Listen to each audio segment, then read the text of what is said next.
Parfois on se dit que la vie nous étouffe, que la vie est difficile à vivre parce qu'on est bon qu'à suivre ce chemin tout tracé. Pourtant c'est pas ce qu'on est venu incarner. La vie c'est pas métro, boulot, dodo, c'est ressentir, être et devenir.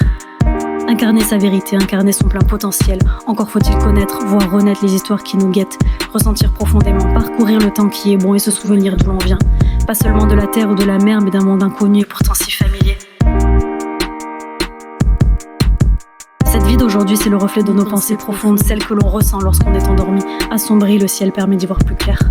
C'est pas un instant de grâce qu'on vit tous les jours, c'est pas la pluie qui nous empêche de voir le soleil, c'est simplement les lunettes teintées qu'on oublie de retirer. Si la vie t'étouffe, te bouffe, il ne te reste qu'une seule chose à faire, prendre place en toi, revenir à l'essentiel, l'essence même de ce qui te nourrit, ce qui te fait du bien, ce qui te donne envie de te lever le matin. Pas besoin de bosser des heures pour te faire croire que t'es un bon, montrer aux autres que tu fais bien partie de ce monde.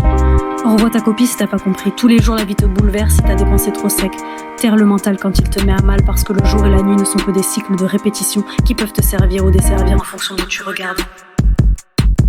N'attends pas que la vie se passe, saisis les opportunités qui s'offrent à toi, celles qui te donnent envie d'être bon et de le crier sur tous les toits. Si on était seulement des êtres sans émotion, on en perdrait le nord jusqu'à déborder du corps. Mais la vie te permet toujours des rappels, comme un réveil qui te sonne la couronne, celle qui est ancrée au sommet de ton crâne et qui te donne accès au plus grand potentiel que t'aurais jamais imaginé. Secoue-toi si t'en as besoin, danse, crie, chante, relis encore et encore les messages de Rumi, Omram ou bien Gandhi, mais surtout écoute bien les messages les plus importants qui soient, ceux qui te donneront toutes les réponses les plus authentiques et véritables.